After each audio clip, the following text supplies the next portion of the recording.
cuando entendemos que hay un poder superior, que hay un plan que nos sobrepasa, entonces entendemos también que Dios nunca va a prometer algo que no va a suceder.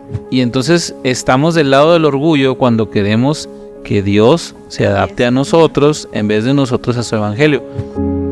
Esto es Ven, síguelo. Un enfoque práctico de las Escrituras con Adrián Diarte, Damara Durán y Eduardo Vadillo. Comenzamos. El fin de una era ha llegado. En Tercer Nefi leemos cómo, en esta ocasión, el ciclo del orgullo arrasó con casi todo lo justo de la sociedad nefita. Un triste ejemplo de cómo la rebelión siempre trabaja a favor de Satanás y de sus planes para sumir a los hijos de Dios en la miseria. También veremos cómo, a pesar de tanto sufrimiento, la fidelidad de los santos siempre será un faro para todo aquel que quiera encontrar la felicidad. Este es el episodio número 38, Alza la cabeza y sé de buen ánimo. Tercer Nefi, señoras y señores, Tercer Nefi ya. Ya llegamos al libro de Tercer Nefi. Me encanta, y me encanta también el título de la clase, que es Alza la cabeza y sé de buen ánimo. Bienvenidos a todos los que nos acompañan a este análisis de Ven, sígueme. Pues queremos recordarles que esto no es una clase, esto no es para que lo vean en vez de ir a la capilla, pero más bien es para que nos preparemos para ir a nuestras clases de escuela dominical o para tener más de dónde cortar tela cuando analicemos el programa de Ven, sígueme en nuestra familia. Y sobre todo es una manera de estar en contacto con las Escrituras cada semana.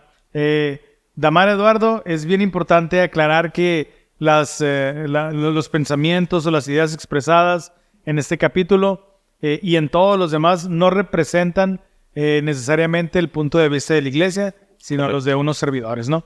Entonces, pues muchas gracias por estar acompañándonos. ¿Y qué les parece si entramos directamente con el primer tema, Damara? Claro que sí, Adrián. De hecho, ahorita que te estaba escuchando, al invitarlos al ver el podcast, dije yo, cuando yo veo el podcast, voy de buen ánimo a la capilla porque ya sé de qué va a hablar la clase. Y entonces la primera sección de la clase se titula Gracias a Jesucristo puedo ser de buen ánimo. Y entonces, pues la semana pasada hablábamos que Samuel la Manita había dicho las señales de la llegada del nacimiento de Jesucristo, ¿no?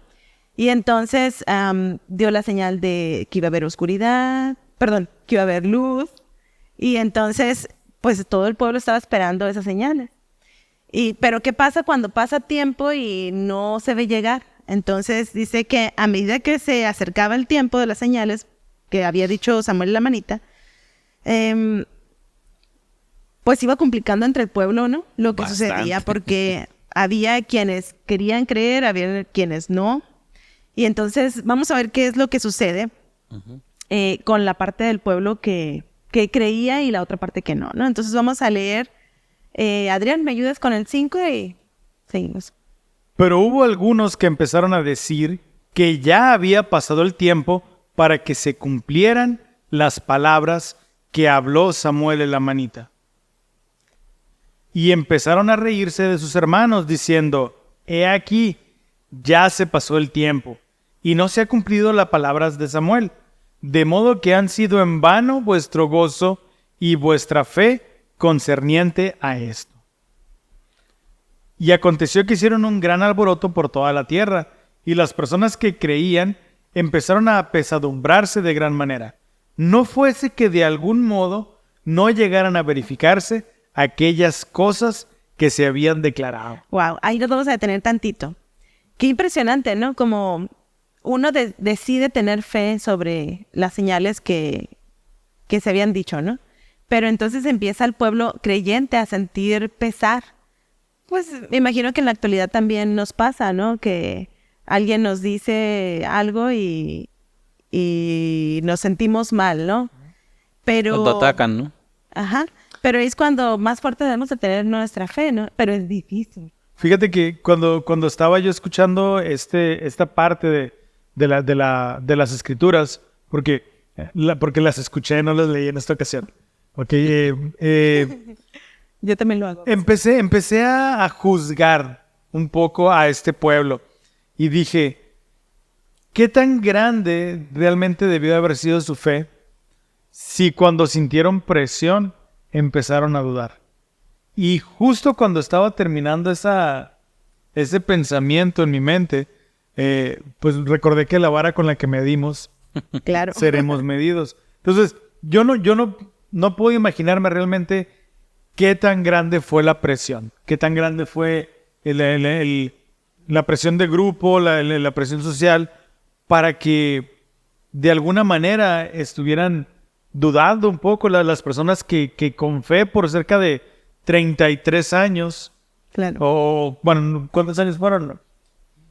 Algunos años, pues, ¿no? Menos que De la señal de Samuel, como alrededor de 5 años. Sí, más o bueno, menos. de 5 años para que sucedieran. Entonces, yo creo que deberíamos de repente de analizar nuestra vida cuando suceden estas cosas. Por ejemplo, se nos da una bendición patriarcal.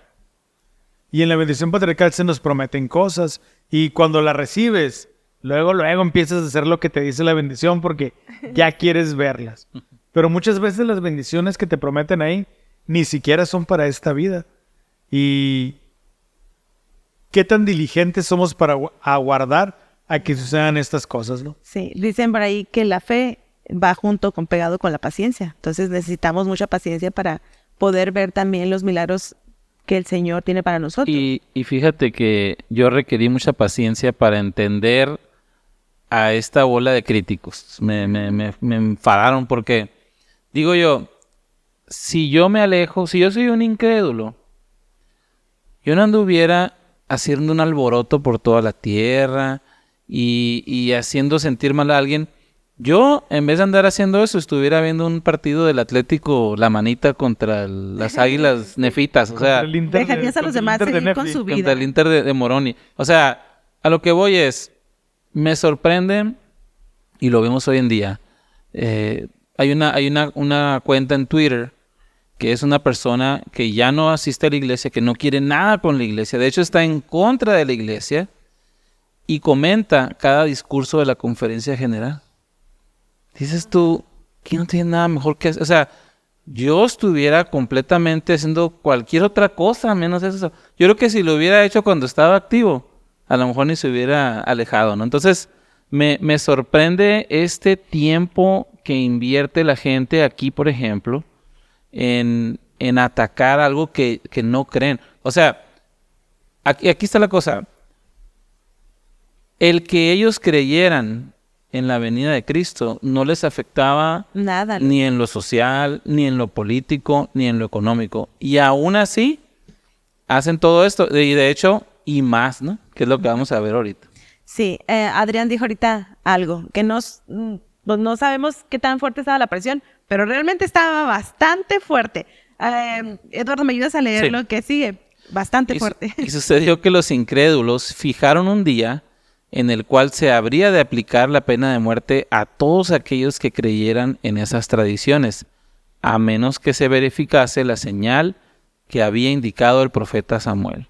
Y ocurrió que cuando Nefi, hijo de Nefi, vio esta iniquidad de su pueblo, su corazón se afligió en extremo.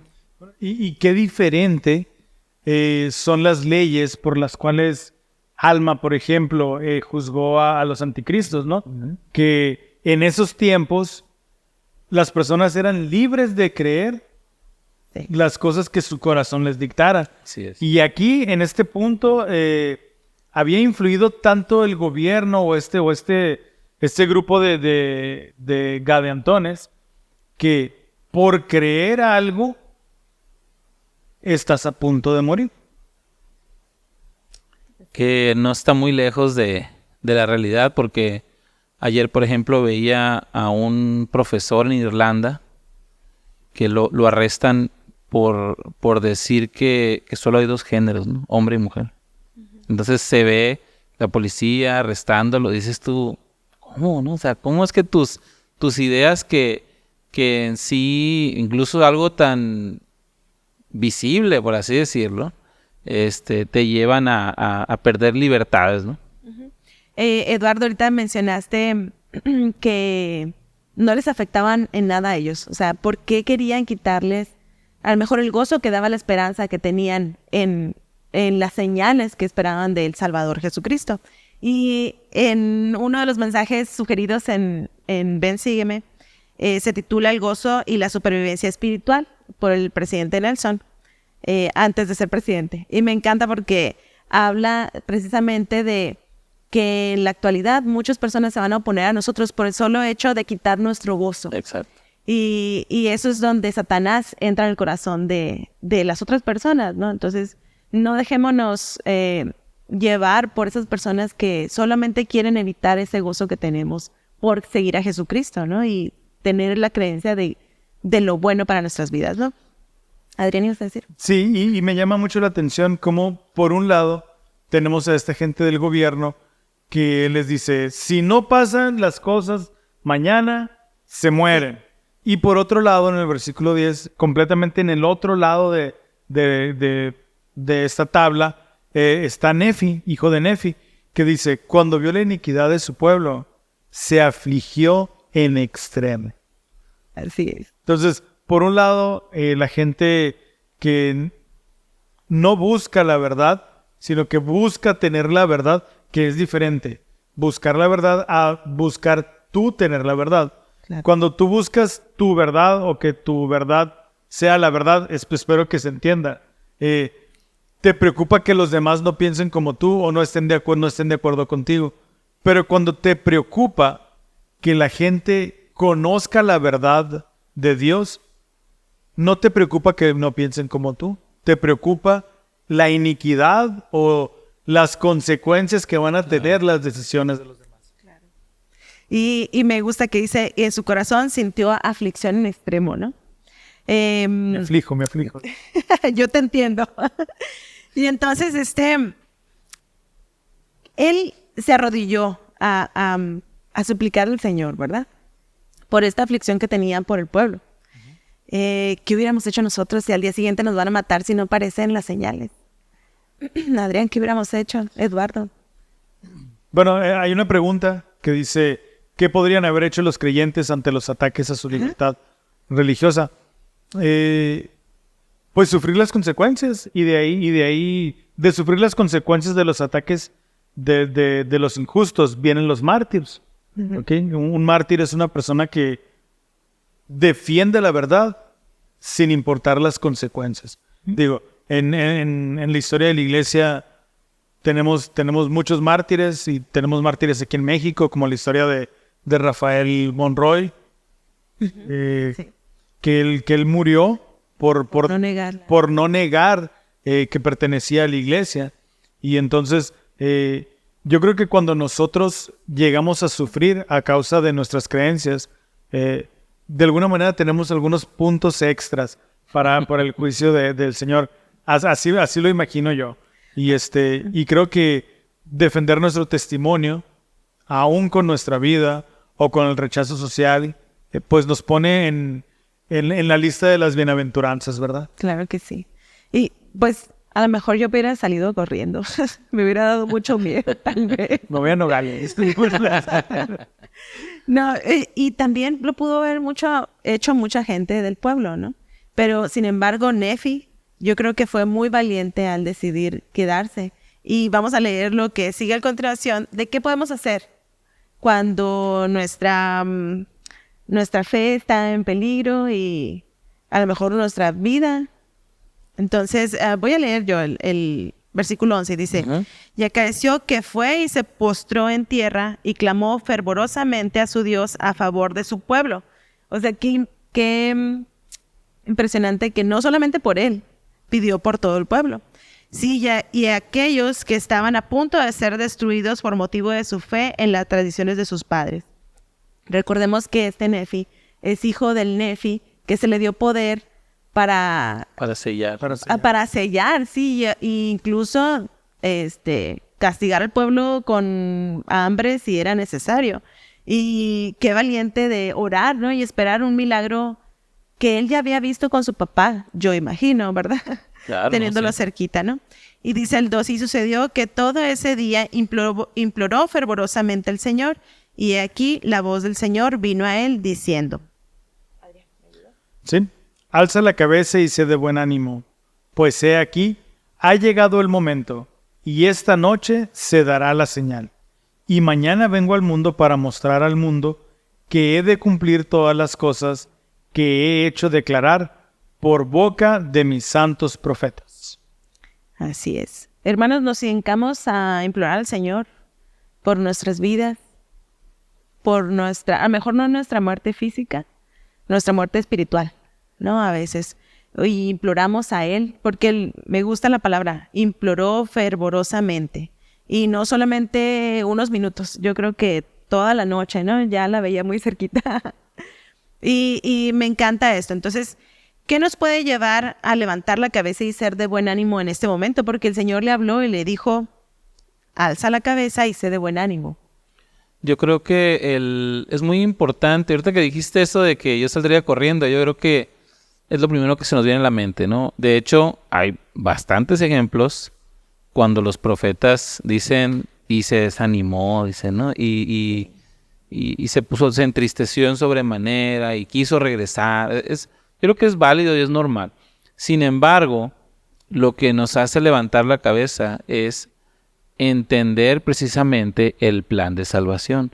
Cuando tú entiendes el plan de salvación, sí te va a dar miedo y nervios y te va a doler la panza y lo que tú quieras, pero tú sabes que eres un peregrino en esta tierra. Tú sabes el por qué estás aquí, tú sabes que ese no es el fin y luego deja tú mismo, tú y tu familia, porque ellos también están ahí metidos, ¿no? Entonces, yo creo que eso es lo que te hace levantar la cabeza y seguir adelante a pesar de que el mundo se caiga a pedazos como estaba sucediendo aquí. Saber que se cumplen las promesas del Señor, ¿no? A mí me da mucho ánimo cuando oro por algo y el Señor me abre las puertas, ¿no? Y eso me llena de fe. Entonces, el Señor tiene un propósito cuando hace cumplir sus milagros. Y es que nosotros también fortalezcamos nuestro testimonio y nuestra fe en Él, ¿no? ¿Cómo puede consolarnos el saber que Dios cumplirá todas las promesas?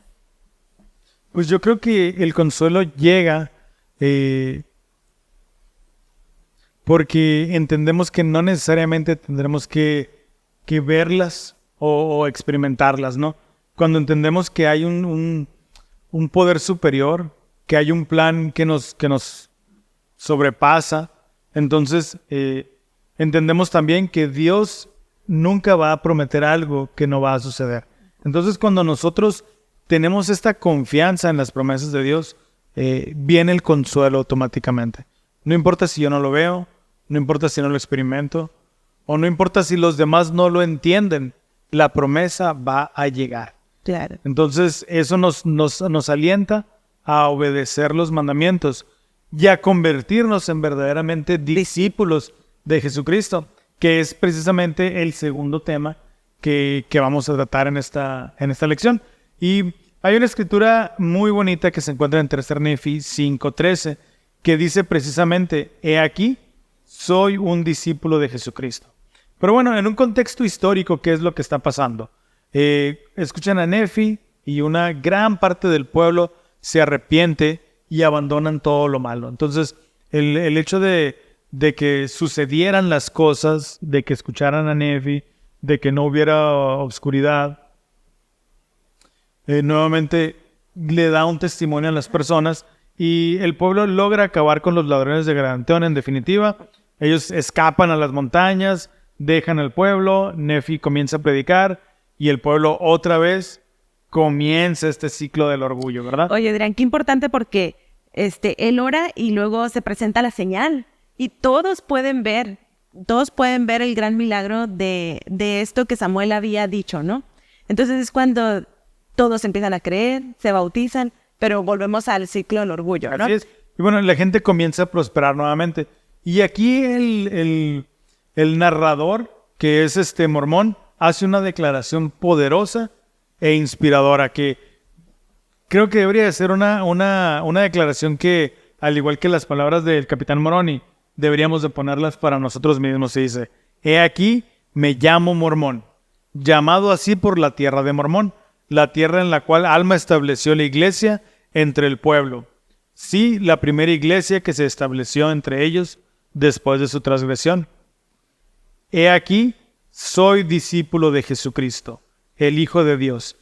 He sido llamado por Él para declarar su palabra entre los del pueblo, a fin de que alcancen la vida sempiterna. Yo creo que aquí, en este momento, cuando Mormón estaba escribiendo la historia, estaba muy emocionado al ver que Dios cumple sus promesas. Él dijo, va a haber señales, el pueblo estuvo en peligro y él no los dejó y cumplió. Entonces eso hace decirle a Mormón, yo soy su discípulo. Y aquí viene la pregunta, ¿qué significa entonces ser un discípulo? Yo creo que como editor le hubiera encantado que ahí se acabara el libro de Mormón. Pero no, todavía seguían muchas cosas. Pero básicamente ser un discípulo es ser un aprendiz, un seguidor de un maestro, ¿no? En el concepto de que tú quieres ser como ese maestro, ¿no? A lo mejor en, no sé, alguna creencia, en algún arte, en algún, no sé, en algún trabajo, ¿no? De hecho, ser un discípulo no es fácil. En Venecia hay una isla que se llama Burano. Y esta isla es famosa por manejar el vidrio y hacer figuras del vidrio. Okay. El vidrio soplado. Okay. Entonces, el vidriero principal toma a su cargo de un grupo de 80, 90 personas al discípulo que más talento tiene y lo entrena alrededor de 20, 25 años. Wow, son bastante. Para llegar a ser un maestro vidriero. Porque entonces el maestro vidriero y el aprendiz o el discípulo pues no ganan lo mismo, ¿verdad? Claro. Entonces ser discípulo requiere realmente ver a tu maestro y por prácticamente toda tu vida aprenderle y seguir su ejemplo. El ser discípulo de Jesucristo implica seguir a Cristo, aprender de sus enseñanzas y actuar conforme a la voluntad de Él.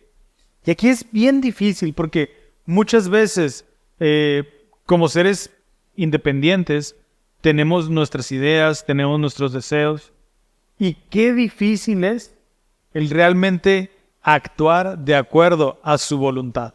Oye, Adrián, me acordé, ahorita que dices seguir a Cristo, me acordé de cuando seguimos a alguien en una red social. Y a diario podemos ver videos de estas personas, ¿no? Entonces me hace pensar y reflexionar si yo realmente soy una seguidora de Cristo. O sea, si diariamente busco tener contacto con Él, de saber de lo que está hablando, ¿no? Y en Tercer Nefi, Discípula. en Tercer Nefi, Damara, Mormón no solamente se presenta como el narrador. Uh-huh.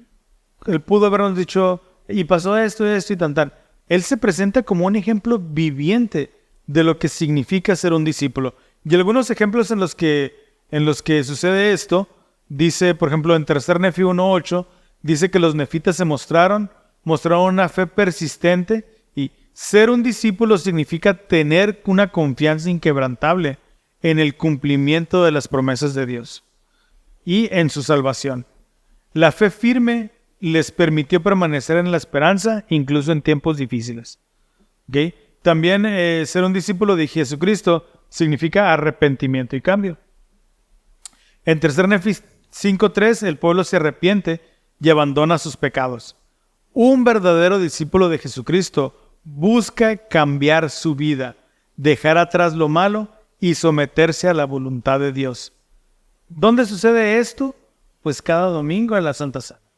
Un verdadero discípulo analiza, se arrepiente y hace la promesa de seguir adelante, ¿no? Esto refleja el principio del arrepentimiento y la transformación personal constante de la manera de la que hablabas, de quienes verdaderamente siguen a Cristo. También un verdadero discípulo tiene diligencia en el servicio. En Tercer Nefi, capítulo 6, versículo 14, se habla de la disposición de servir a Dios con toda diligencia, día y noche. Ser discípulo de Jesucristo significa estar comprometidos a servir a Dios y a los demás continuamente, mostrando amor y dedicación en nuestras acciones. Y ahí Adrián, me acordé de dos cosas cuando dice día y noche. Me acuerdo que, por ejemplo, cuando era misionero, el presidente decía, usted es misionero las 24 horas del día, dice, ¿no? Aun cuando sea lunes y sea día de preparación. Pero me recuerda también el convenio que tenemos de, por ejemplo, usar el garment de día y de noche. O sea, me gusta este recordatorio, como dices tú, Adrián, de la diligencia. No es nomás el domingo, no es nomás como aquellos oramitas que un día a la semana, es todos los días, todo el día, ¿no? Y yo iba a agregar, también se me quedó grabado eso de día y de noche. Nuestro humor representa a Jesucristo también, día y noche, o... Yo después de las 9 de la noche ni me hablen mejor, pero bueno. Sea de buen ánimo. Bueno, y el día de ayer estaba desayunando con mi presidente de Quórum de Elders, y que por cierto me decía, hace mucho que no me mencionas. A quien le mandamos un A saludo. quien le mandamos un saludo. Y entonces me estaba pues me invitó a desayunar y me estaba haciendo su entrevista de administración conmigo. Entonces me estaba preguntando por mis visitas y entonces en una de las conversaciones le platicaba, bueno, es que realmente últimamente, le digo, he tenido mucho trabajo y no me he desocupado hasta en la noche. Y no me dijo esto, ¿verdad? Pero en este momento llegó a mi mente, pues debemos de ser discípulos de Jesucristo tanto de día como de noche. Y si no me alcanza el día, pues tengo la noche para hacerlo, ¿verdad? Entonces yo creo que ser discípulo de Jesucristo es ministrar con autoridad, pero al final del día ministrar. ¿Ok? En 3 Nefi 7:19, Nefi ministra con poder y gran autoridad. Ser discípulo de Jesucristo implica tener la responsabilidad de compartir el evangelio, y no solamente con las personas que no son miembros de la iglesia o que son amigos de la iglesia, sino también con los mismos miembros de la iglesia, con aquellos que están bajo nuestra responsabilidad. Si eres un maestro de escuela dominical, pues tus alumnos son un excelente lugar en donde tú puedes ministrar. Y ese es un buen recordatorio de que al final, una clase, por ejemplo, el maestro es el Espíritu Santo, pues la influencia del Espíritu Santo. Entonces, que no se nos olvide que lo más importante es la predicación de la palabra, ¿no? A veces podemos tender a, pues no sé, a compartir algo que nos gustó, que eso es muy interesante, pero ese muy interesante realmente no es lo más importante, que es la doctrina en su expresión más pura y sencilla, porque eso es lo que hace que las personas puedan llegar a decidir cambiar. Ok, y bueno, en resumen, ser un discípulo de Jesucristo, como se ejemplifica en 3 Nefi, requiere fe, arrepentimiento, diligencia en el servicio, firmeza, proclamación del evangelio, autoridad en la administración, y cada uno de estos aspectos se entrelaza, formando una vida dedicada al servicio del Señor y ayudar a otros a conocerlo verdaderamente. Estás escuchando Ven, síguelo, un enfoque práctico de las Escrituras. Volvemos. Eso es, los santos pueden ser felices en cualquier circunstancia. Podemos sentir gozo aun cuando tengamos un mal día, una mala semana o hasta un mal año. Mis queridos hermanos y hermanas, el gozo que sentimos tiene poco que ver con las circunstancias de nuestra vida y mucho con el enfoque de nuestra vida. Cuando nos centramos en el plan de salvación de Dios, en Jesucristo y en su Evangelio, como mencionó el presidente Monson, podemos sentir gozo independientemente de lo que suceda o no suceda en nuestra vida. El gozo proviene de Él y gracias a Él, Él es la fuente de todo gozo. Lo sentimos en Navidad cuando cantamos Regocijad, Jesús nació, y podemos sentirlo el resto del año. Para los santos de los últimos días, Jesucristo es gozo. 3, 2, 1. Damara, Eduardo y Adrián, ¿están listos? Chicos, ¿preparados? Vamos al aire. Y bueno, continuamos con otra parte de este episodio, que es convertirse al Evangelio de Jesucristo requiere paciencia y esfuerzo. Y fíjense qué curioso, porque uno pensaría que después de ver todas estas señales, pues todo el mundo dijera, sí, ¿dónde firmo? ¿No? Casi. Y nos damos cuenta que no es así. Sí, muchos se convirtieron, pero muchos seguían aferrados a lo malo. Vamos a leer, por favor, Damara, el versículo 27 y Adrián, el 28, por favor. Y vamos a ver algo que, la verdad, me sorprendió en cómo Satanás encuentra un punto débil en la armadura de tanto nefitas como lamanitas. Dice el 27, y aconteció que en el año 93 también pasó en paz, con excepción de los ladrones de Gadiantón, que habitaban las montañas e infestaban el país, porque tan fuerte eran sus guaridas y escondrijos, que el pueblo no pudo vencerlos. Por tanto, cometieron muchos asesinatos y causaron gran mortandad entre el pueblo.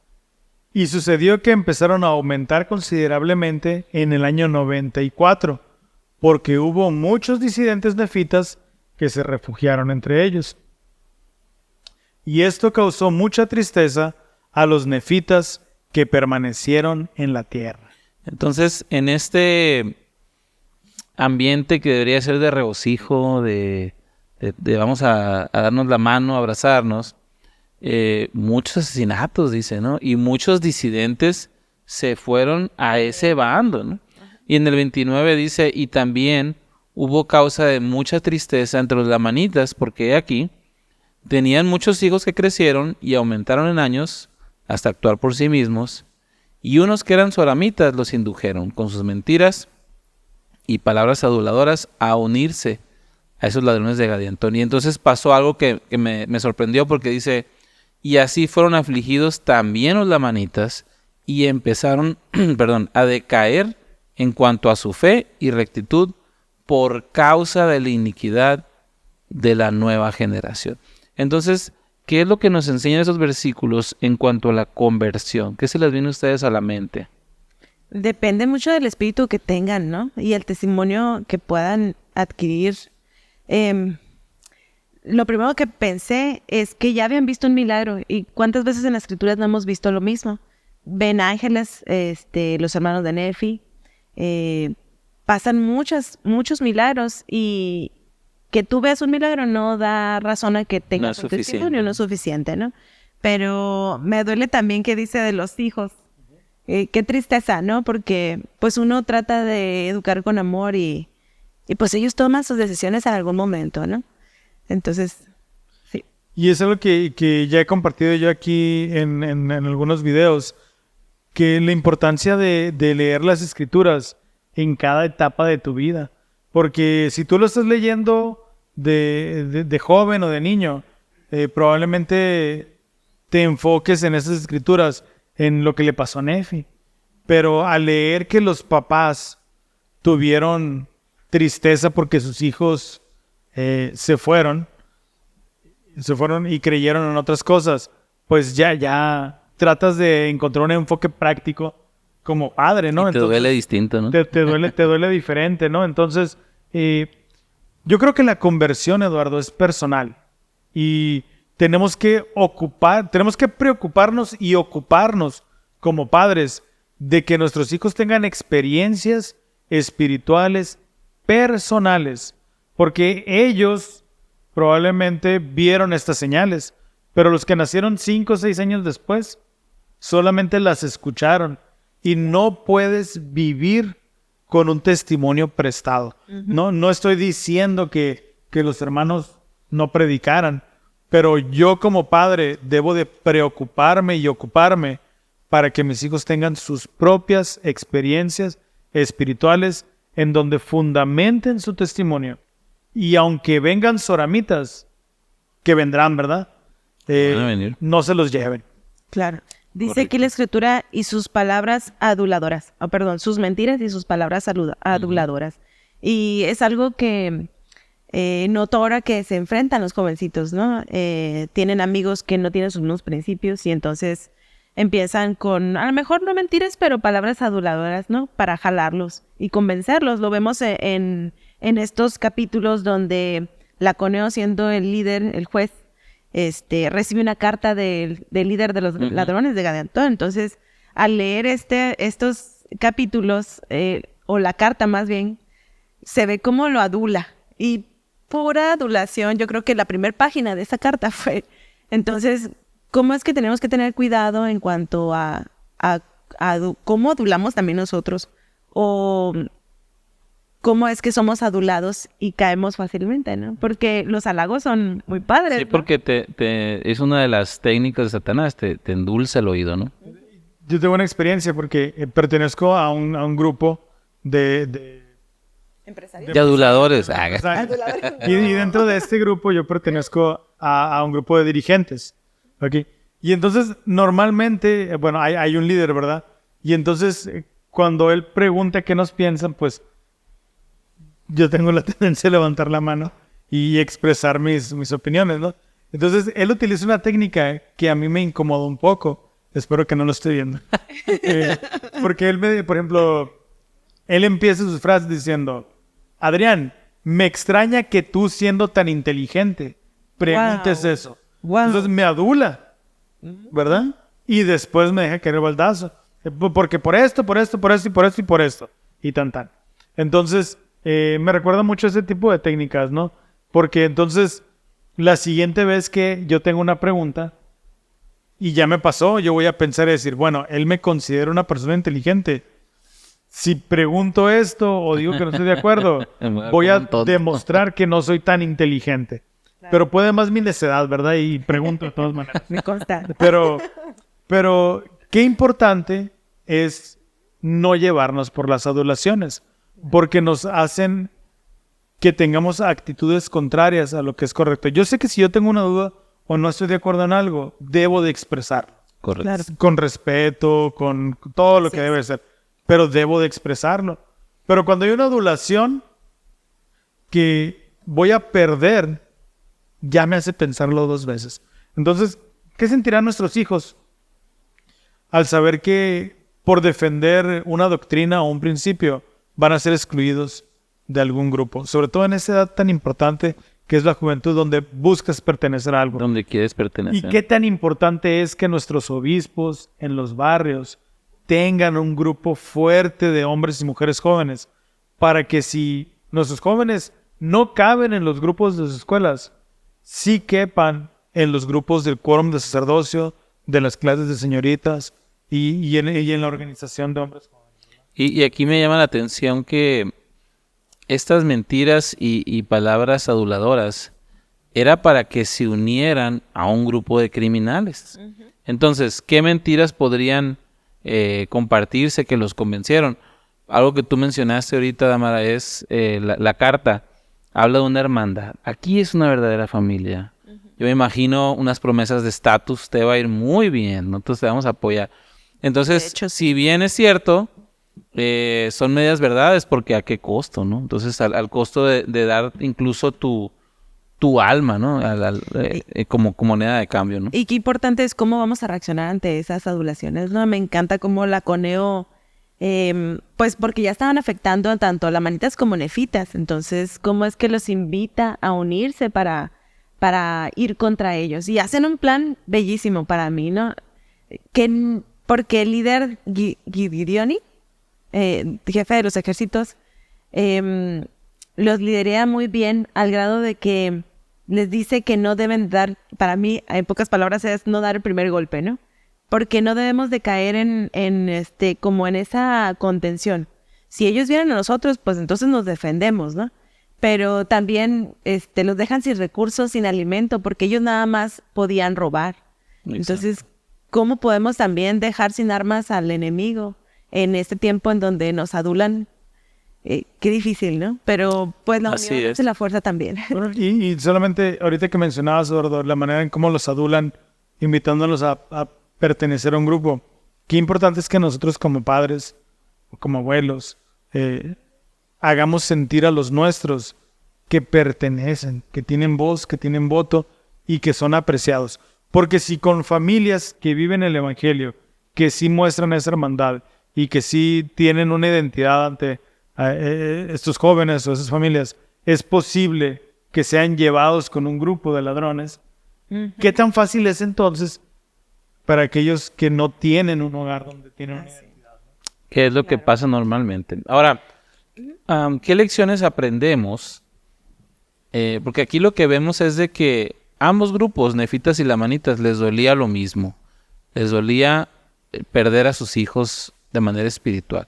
Entonces, ¿cómo debemos de actuar cuando un ser querido se aleja del camino? Porque si vemos en el último versículo que leímos, menciona que esa aflicción fue la que les hizo empezar a decaer en cuanto a su fe y su rectitud, a un pueblo que ni siquiera la guerra los dobló, ¿no? Entonces, ¿qué aprendemos aquí en cuanto a cómo debemos de actuar cuando un ser querido se aleja?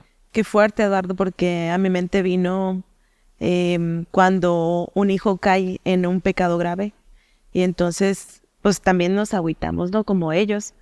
Y debería ser al revés. Bueno, no, es lógico que nos vamos a entristecer, pero es nuestra roca de nuestro Redentor donde tenemos que agarrarnos, porque a veces terminamos envolviéndonos en la situación del hijo y alejándonos de la iglesia por vergüenza, por otras cosas, ¿no? Que suceden pues en la vida. Entonces es difícil, pero es donde tenemos que tener más fuerte nuestro testimonio o buscar al Señor en ese momento, ¿no? Alguna vez en mi vida experimenté ese sentimiento. Y entonces la analogía que yo escribí en mi diario en aquella ocasión es que yo sentía que esta persona que se estaba alejando de la iglesia, cada paso que daba hacia alejarse de la iglesia es como si se estuviera caminando dentro del mar. Y entonces en su momento le compartí esa analogía y le decía, es que estás a punto de dar el último paso en donde el agua va a cubrir tu cabeza y te vas a ahogar. Entonces yo tenía miedo de que él muriera espiritualmente. Y entonces, a la luz del tiempo, creo que nosotros debemos de ser respetuosos del albedrío de las personas. Exacto. Tenemos que amar al pecador, aunque repudiemos el pecado, pero amar a la persona a pesar de sus decisiones y de todo el dolor que va a traer a sí mismo y a todos nosotros. Pero creo que no debemos de dejar de tener fe en que los convenios del templo o las promesas que Dios hace son poderosas y en determinado momento Dios con sus tiempos va de alguna manera aliviar nuestro dolor y aliviar el dolor de las personas y recordar que la expiación es infinita, ¿no? Pero la fe sin obras es muerta. Hace poco esa misma persona me decía, no me dejes de invitar. ¿Por qué? ¿Por qué ya no me invitas? Síganme invitando. Yo decidiré si voy o no voy. Entonces, fe sin obras es muerta. Y ya para terminar en este bloque, me ha tocado ver mucho, por ejemplo, que a veces cuando el hijo, esta misma reacción, cuando el hijo se aleja, el padre, tratando de suavizar esto, se va del lado del hijo. Es decir, quiere que la iglesia pueda ser más flexible en esto que batalla. Y entonces estamos del lado del orgullo cuando queremos que Dios se adapte a nosotros en vez de nosotros a su evangelio. Yo creo que el mejor ejemplo, bueno, el que más me gusta a mí en las escrituras es el del sueño de Leví. Porque él ve a sus hijos en el edificio y él les invita a venir, pero él siempre está tomado de la barra de hierro. Sí, suelta. Entonces, uno como papá debe de estar bien aferrado y estar, como dice Adrián, invitando, amando, respetando y esperando pues lo mejor, ¿no? Y ahora, Eduardo, pues, ¿qué estaba sucediendo con ellos, no? Pasa algo similar, o sea, nos alejamos de la iglesia o nos agarramos del Señor, ¿no? Pero ya conocemos la verdad. Y entonces ellos ya habían visto milagros, Y la próxima semana vienen muchos más milagros bellísimos, ¿no? Me encanta. Pero ya habían visto la señal que se había dicho para el nacimiento de Jesucristo. Entonces ya sabían. ¿Y qué pasaba con ellos que se alejaban a pesar de que ya sabían? Qué difícil es, ¿no? Entonces, nefitas y lamanitas. Vamos al último punto, que se titula Combinaciones secretas, terminan con la democracia y la iglesia. En este punto ya habían luchado contra los ladrones de Gadantón y estaban juntos lamanitas y nefitas. Pero, ¿qué pasaba? Que empezaron a dudar otra vez. Entran al ciclo del orgullo, ¿no? Entonces... Dicen que los lamanitas se habían blanqueado. Sí, y eran bellos. No quiero saber cómo eran antes, pero los describe como unas personas que se habían vuelto bellas, ¿no? Y blancas de piel. No, dice que se habían blanqueado, ¿no? Okay, Pues sí. ahí, por ejemplo, a mí me recuerda mucho el ejemplo, otra vez, del fruto del árbol de la vida, porque lo describe de esta manera, ¿no? Como algo puro, más bien. Y cuando menciona ahí la maldición que es quitada, hay que recordar que todas las referencias nos llevan a la maldición significa estar alejados, ¿no? de los convenios, ¿no? Para que no se confunda ahí Todo un simbolismo, no racismo. Y es muy interesante porque no hay ninguna declaración oficial de la iglesia que indique que el hecho de la referencia de la blancura se refiera realmente al color de su piel textualmente. Como dice Eduardo, hay muchas interpretaciones que podemos dar. Por ejemplo, en inglés, para demostrar tu estado de ánimo triste, dice que te sientes azul. I'm feeling blue. Entonces, no es que literalmente estés azul. Bueno, yo sí ahorita con la camisa.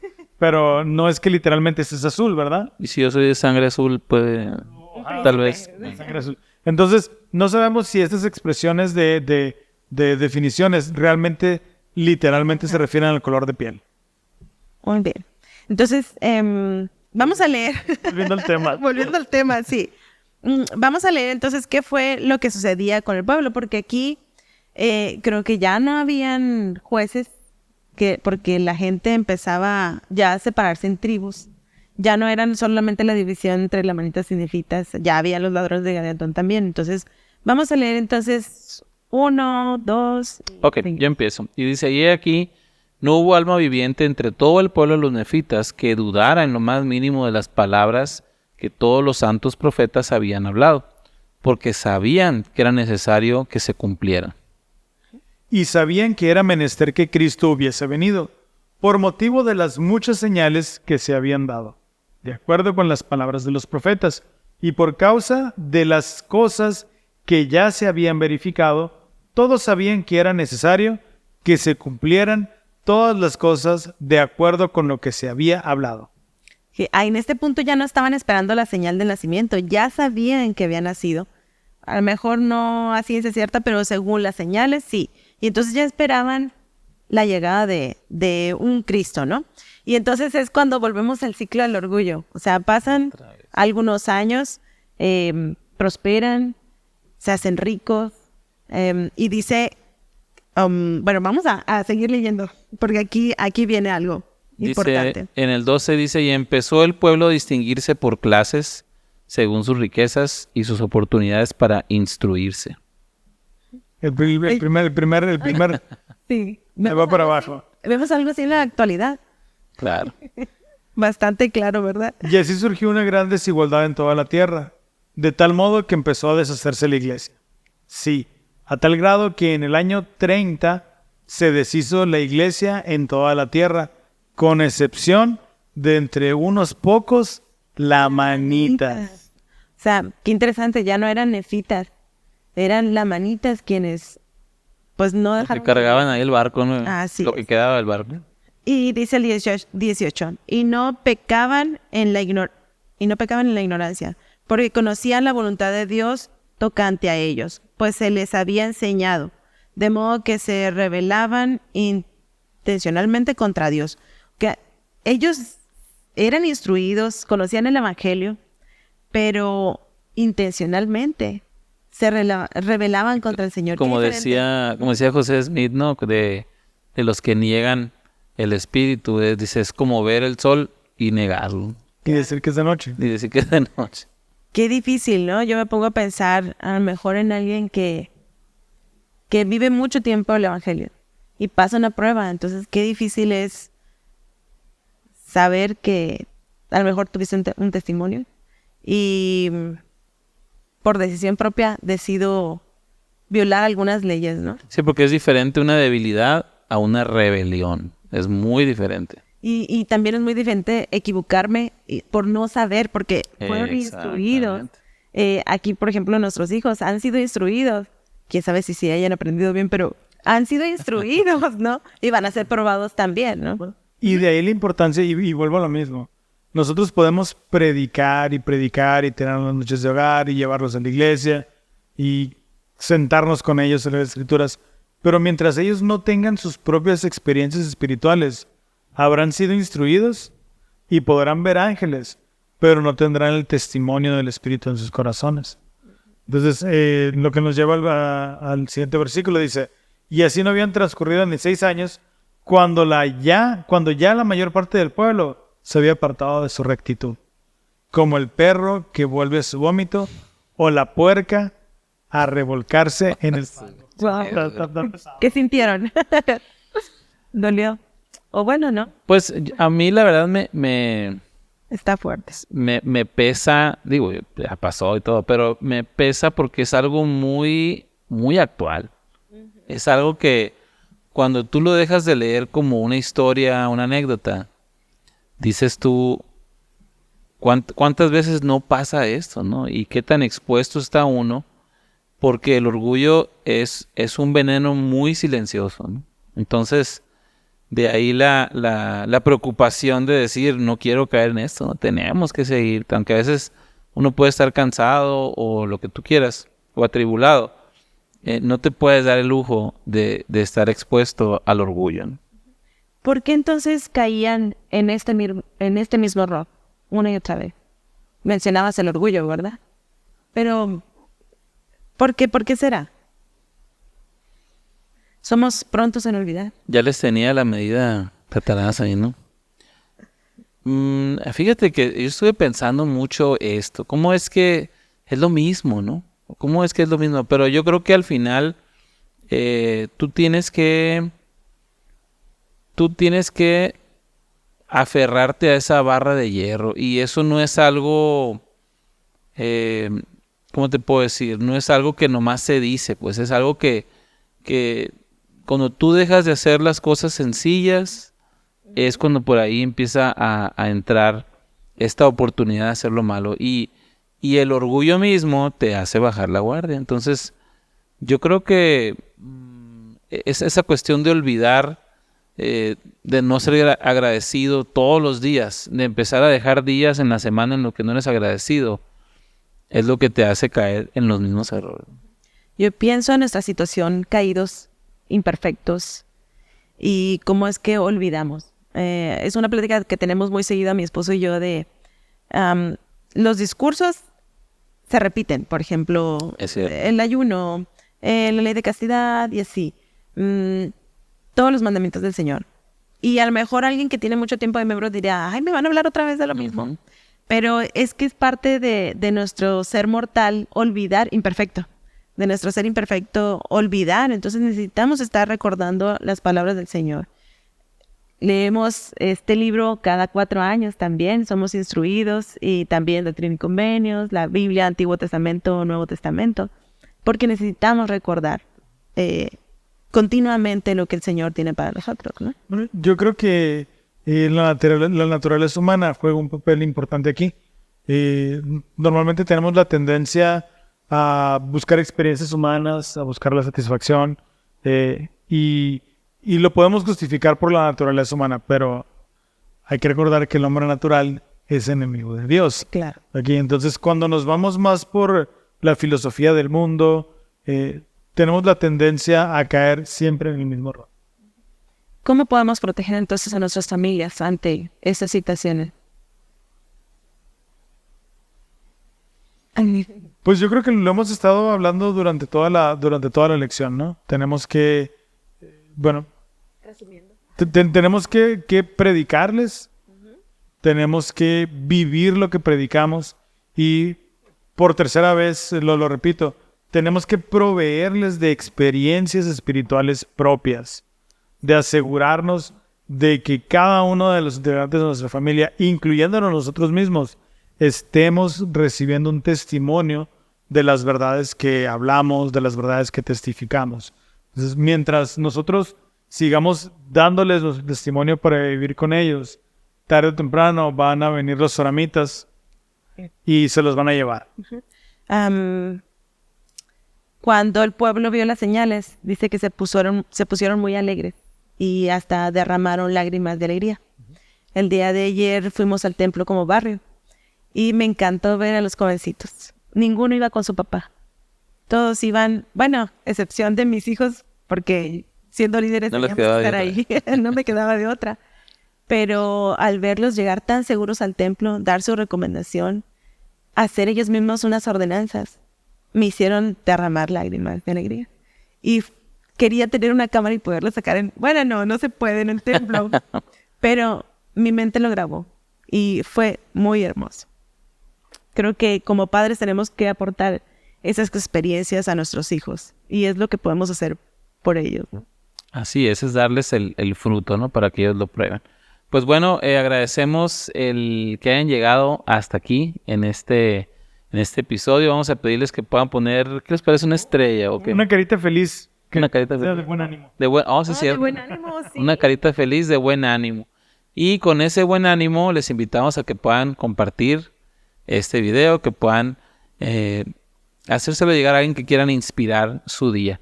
Y les agradecemos por sus comentarios. Gracias a la hermana Laura. Sí, cómo no falta. Así que pues estamos listos y prepárense porque ya estamos en la recta final de Libro de Mormón aquí en Ven, Sígueme. Esto fue Ven, Síguelo, un enfoque práctico de las Escrituras con Eduardo Vadillo, Damara Durán y Adrián Diarte. Hasta la próxima.